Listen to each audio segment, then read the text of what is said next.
அனைவருக்கும் வணக்கம். நான் ஜோதிடர் தமிழரசன் பேசுகிறேன். இந்த சேனல் ஃபஸ்ட் டைம் பார்க்குறவங்களா இருந்தீங்கன்னா சப்ஸ்கிரைப் பண்ணிக்கோங்க, பெல் பட்டனை கிளிக் பண்ணிக்கோங்க, ஆல்ங்கிற ஆப்ஷன் இருக்கும் அதையும் செலக்ட் பண்ணிக்கோங்க. அப்போ தான் நாங்கள் போடுற பதிவுகள் எல்லாமே உங்களை வந்து சேரும்.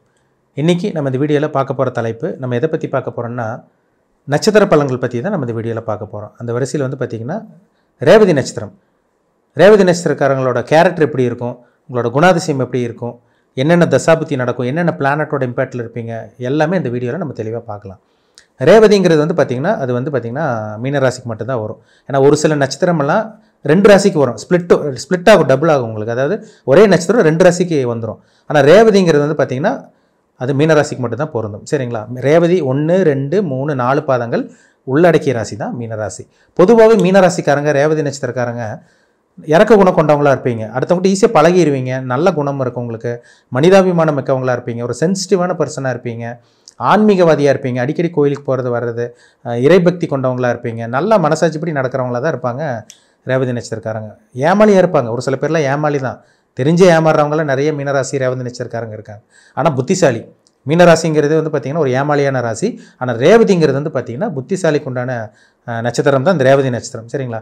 பயங்கர புத்திசாலியாக இருப்பாங்க. ஒரு சில பேர் நிறைய பார்த்திங்கன்னா சம்பாதிக்கிறவங்க, ஐடி ஃபீல்டில் இருக்கவங்க, பிஸ்னஸ் மேனாக இருக்கவங்க, கொடி கட்டி சம்பாதிக்கிறவங்களாம் பாருங்கள் இந்த ரேவதி நட்சத்திரக்காரங்க தான். ஏன்னா பிஸ்னஸ் மைண்டு அவங்ககிட்ட இருக்கும். ஏதோ ஒன்று பண்ணணும், வீட்டில் நம்ம சும்மா இருக்கக்கூடாது, ஏதோ ஒன்று பண்ணணும், ஏதோ ஒன்று ஆராய்ச்சி பண்ணிகிட்டே இருப்பாங்க, ஏதோ ஒன்று தேடுதல் இருந்துகிட்டே இருப்பாங்க இந்த நட்சத்திரக்காரங்க. ஆனால் நல்ல நட்சத்திரங்க இது. புத்திசாலியாக இருப்பாங்க, பயங்கர புத்திசாலியாக இருப்பாங்க. நண்பர்களோடு சேர்ந்து இருக்கணும்னு நினைப்பாங்க. எப்போவுமே தனியாக இருக்கணும்னு நினைக்க மாட்டாங்க. யாரோட கூட இருக்கணும், எங்கேயோ போகணும் வரணும்னு நினைக்கிறவங்க தான் அந்த ரேவதி நட்சத்திரக்காரங்க. புத்திசாலி, புத்தி கூர்மையுடையவர்கள், அறிவாளின்னு சொல்லலாம் ரேவதி நட்சத்திரக்காரங்களை. என்னதான் வந்து பார்த்திங்கன்னா உங்களுக்கு அந்த மாதிரி இருந்தாலும், புத்திசாலியாக அறிவாளியாக இருந்தாலும், நல்ல குணம் இருந்தாலும், உங்களை ஒரு சில பேரெல்லாம் ஈஸியாக ஏமாற்றிட்டு போயிடுறாங்க. சரிங்களா? அது அந்த மாதிரி தான் இருக்குது. உங்கள் குணமே அப்படி தான் இருக்கும். அதாவது அந்த கேரக்டர் அப்படி தான் உங்கள்கிட்ட இருக்கும். ஈஸியாக ஏமாற்றிட்டு போயிடுவீங்க அடுத்தவங்ககிட்ட. ஒரு சில பேர்லாம் பாருங்கள் பிரச்சனையை மாட்டிக்க மாட்டாங்க, வெளியே வந்துடுவாங்க. ஏன்னா உங்கள் ராசி சின்ன மீன், கழுவுற மீனில் நழுவுற மீன் சொல்லுவாங்க. ஒரு பிரச்சனை வந்ததுன்னா பிரச்சனைன்னு தெரிஞ்சு அதுலேருந்து நேக்காக எப்படி ஈஸியாக வெளியே வரணும்னு அந்த மைண்ட் கெப்பாசிட்டி உங்கள்கிட்ட இருக்குது. அது அந்த நேக்கு உங்களுக்கு தெரியும். அதுலேருந்து ஈஸியாக வெளியே வந்துடுவீங்க.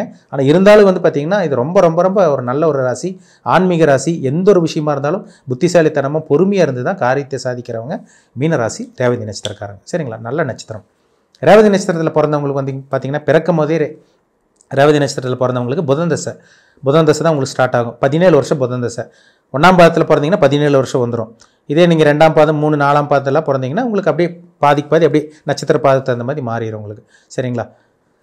இப்போ வந்து பார்த்திங்கன்னா உங்களுக்கு இது 3ஆம் பாதத்தெல்லாம் பிறந்தீங்கன்னா உங்களுக்கு வந்து அப்படியே உங்களுக்கு கிட்டத்தட்ட ஒரு 8-8.5 வருஷம் அவ்வளோதான் வரும். உங்களுக்கு பாதிக்கு பாதி வந்துடும் உங்களுக்கு. என்ன நட்சத்திர பாதத்தில் பிறந்தீங்க பாருங்கள், ரொம்ப முக்கியங்க. அது ரொம்ப ரொம்ப முக்கியம். சரிங்களா? உங்கள் தசாபுத்தி என்ன தசாபுத்தி போயிட்டுருக்கு, உங்கள் வாழ்க்கையில் என்னென்ன சம்பவங்கள் நடக்கும், இதெல்லாமே தீர்மானிக்கிறது ஜாதகத்தில் நடக்கக்கூடிய தசாபுத்தி தான். சின்ன வயசில் ஒரு சில பேர்த்துக்கு புதன் தசை நடந்து ஒரு சில பேர்த்துக்கு படிப்பு கெடுத்து விட்டுருது. படிப்பில் பார்த்திங்கன்னா நாட்டமெல்லாம் போகிறது. புதன் கெட்டு போயிருந்தவங்களுக்கு ராகுவோடையோ சனியோடையோ புதன் இருந்தாருன்னா படிப்பு கெடுத்து விட்டுரும். அறிவு வேலை செய்யாது அந்த டைமில். தோல் பிரச்சனை வரும். குடும்பத்தில் ஏதோ தேவையில்லாத குழப்பங்கள் வரும். முன்னேற முடியாமல் போயிடுது. புதன் தசை முடிஞ்சு 2வது அவங்களுக்கு கேது தசை வரும். புதன் தசை ஒரு 15 வயசில் இருந்ததுன்னா உங்களுக்கு கேது 20-22 வயசு வரைக்கும் நடக்கும். அந்த கேது திசையில் பக்குவப்பட்டுறாங்க. வாழ்க்கையில் சின்ன வயசில் கஷ்டப்பட்டாலும் அடி மேல் அடி விழுந்து வாழ்க்கைன்னா இதுதான் நம்ம அப்படிங்கிற ஒரு ஃபோக்கஸில் வந்துடுறாங்க. ஒரு ஞானம் பிறக்கும்னு சொல்லலாம் அந்த டைமில். அந்த கேது திசை உலகத்தை அறிய வைக்கும், ஆன்மீக சிந்தனை கொடுக்கும். இந்த 22 வயசுக்கு மேலே வரக்கூடிய 20-22 வயசு, ஒரு சில பேருக்கு 20 வயசுல கேது திசை முடிஞ்சிடும். ஒரு சில பேருக்கு அதுக்கு முன்னாடி கூட முடியலாம், சொல்ல முடியாது. நட்சத்திர பாதத்துக்கு தகுந்த மாதிரி மாறுபடும். சரிங்களா? ஒரு சில பேருக்கு 22 வயசுக்கு மேலே வரக்கூடிய அந்த சுக்கிர தசை கிட்டத்தட்ட 40 வயசு வரைக்கும் வரக்கூடிய சுக்கிர தசை தாங்க வாழ்க்கையே அனுபவிக்கிறாங்க. சார் நான் சின்ன வயசுலேருந்து கஷ்டப்பட்டேன், குடும்ப வறுமையாக இருந்தது, காசு பணம் இல்லை, நல்ல வாகனம் இல்லை, நல்ல வீடு இல்லை, ஆனால் இப்போ தான் 22 வயசுக்கு அப்புறம் தாங்க சார் நான் நல்லா இருக்குன்னு சொல்கிறாங்க. பார்த்தீங்களா? அது அவங்க திருமணம் ஆனக்கப்புறம் ஒரு சில பேருக்கு வாழ்க்கையை மாற்றி அமைக்கும். ஏன்னா சுக்கிரனுங்கிறது கலத்தரக்காரகன். சொகுசுக்கு அதிபதி சுக்கிரன் தான், இன்பத்துக்கு அதிபதி சுக்கிரன் தான். உலகத்தில் இருக்க அத்தனை சுகத்தையும் அனுபவிக்கிறது, சுகபோகங்களை அனுபவிக்கிறது சுக்கிரன் தான். சுக்கிரன் நல்லா இருந்தால் தாங்க நல்ல ஒரு இல்லற வாழ்க்கை, நல்ல தாம்பத்திய வாழ்க்கை, நல்ல வாழ்க்கை துணை. இது ஆணாக இருந்தாலும் சரி, பெண்ணாக இருந்தாலும் சரி, ஒரு நல்ல இல்லற வாழ்க்கை, நல்ல வாழ்க்கை துணை, நல்ல தாம்பத்திய வாழ்க்கை கிடைக்குதா? ஜாதகத்தில் சுக்கிரன் நல்லா இருக்கணும்.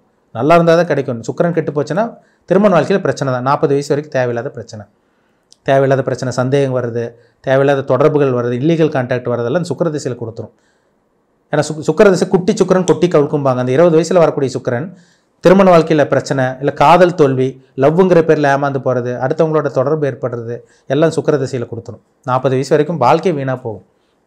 சுக்கிரன் நல்ல ஒரு இடத்துல இருந்துட்டாருன்னா ஒரு நேர்மையான வழியில் சுகபோகங்கள் அனுபவிக்கிறது, இந்த மாதிரி விஷயங்கள்லாம் கண்டிப்பாக கொடுக்கும். சரிங்களா? அப்போ உங்கள் ஜாதகத்தில் சுக்கிரன் ரொம்ப முக்கியம். உங்கள் வாழ்க்கை திருப்பி போடுறதே இந்த 40 வயசு வரைக்கும் தான். அந்த சுக்கிர தசை தான்.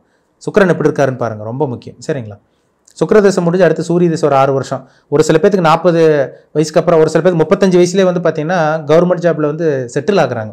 கவர்மெண்ட் ஜாபில் ப்ரொமோஷன் கிடைக்கிறது, அரசியலில் வந்து ஷைன் பண்ணுறது, ஒரு நல்ல ஒரு பொசிஷன் கிடைக்கிறது, இல்லை அரசாங்க ஊழியர் மூலமாக நல்லது நடக்கிறது, இல்லை கவர்மெண்ட் ஜாப் எது ஒன்று கிடைக்கிறதெல்லாம் அந்த 35 வயசுக்கு மேலே ஒரு சில பேருக்கு அமையுது.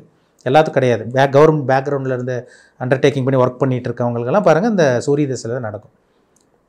கிட்டத்தட்ட அந்த 35, 40 வயசு, 42 வயசு வரைக்கும், ஒரு சில பேருக்கு 46 வயசு வரைக்கும் சூரிய தசை நடக்கும்.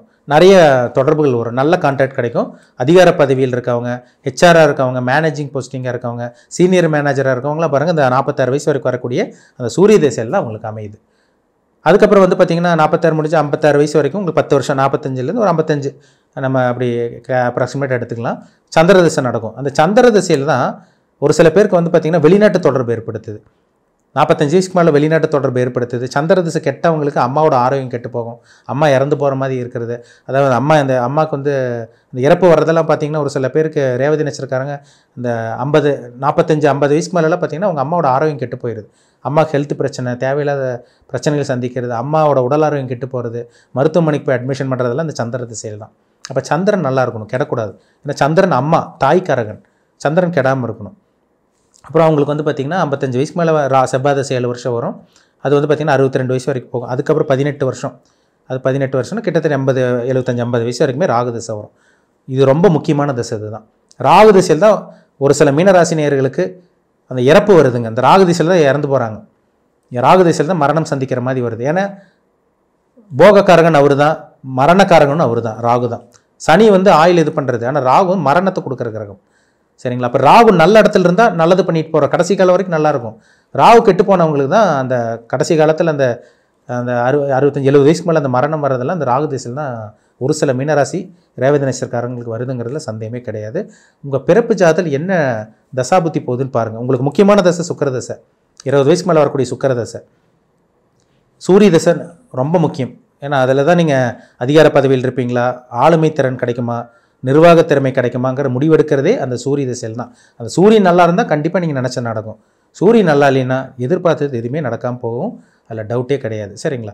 உங்கள் பிறப்பு ஜாதகத்தில் உங்களுக்கு சுக்கிர தசை நடக்குதா, உங்கள் வயசு 20 வயசுக்கு மேலே இருக்கா, இல்லை 40 வயசுக்கு மேலே இருக்கா, உங்களுக்கு சூரிய தசை நடந்துட்டு இருக்கா, இல்லை 60 வயசுக்கு மேலே இருக்கா, உங்களுக்கு ராகு தசை நடந்துட்டு இருக்கா, என்ன தசாபுத்தி போகுது, இல்லை 35 வயசுக்கு மேலே உங்கள் வாழ்க்கை போயிட்டு இருக்கா, என்ன டைம் போயிட்டுருக்கு, என்ன தசாபுத்தி போகுது, என்ன அனுபவிக்க பிறந்திருக்கீங்க, நீங்கள் நல்ல கர்மாவா கெட்ட கர்மாவா அனுபவிக்க பிறந்திருக்கீங்களா, இது உங்கள் தனிப்பட்ட ஜாதகத்தை பார்த்தா தான் நம்ம துல்லியமாக சொல்ல முடியும். சரிங்களா? லக்னம் ரொம்ப முக்கியம். லக்னத்துக்கு தகுந்த மாதிரி சில விஷயங்கள் நடக்கும். நல்ல லக்னத்தில் பிறந்தீங்கன்னா கிரகங்கள் நல்லது வேலை செய்யும். லக்னாதிபதி நல்லா இருக்கணும், ராசிநாதன் நல்லா இருக்கணும். ஏன்னா ராசிங்கிறது மைண்டு, உடல். உங்கள் உடல் அமைப்பு எப்படி இருக்குது, உங்கள் மனம் எப்படி இருக்குது, இல்லை குழப்பவாதியா நீங்கள், இதெல்லாமே தனிப்பட்ட ஜாதகத்தை பார்த்தா சொல்லிடலாம் நம்ம. சரிங்களா? எப்போ செட்டில் ஆவீங்க, எப்போ நல்லா இருப்பீங்க, கிரகங்கள் உங்களுக்கு பாசிட்டிவாக நெகட்டிவாக, இதெல்லாமே பார்த்து தெளிவாக தெரிஞ்சுக்குங்க. சரிங்களா? உங்களுக்கு ஒரு ஐடியா கிடச்சிருங்க.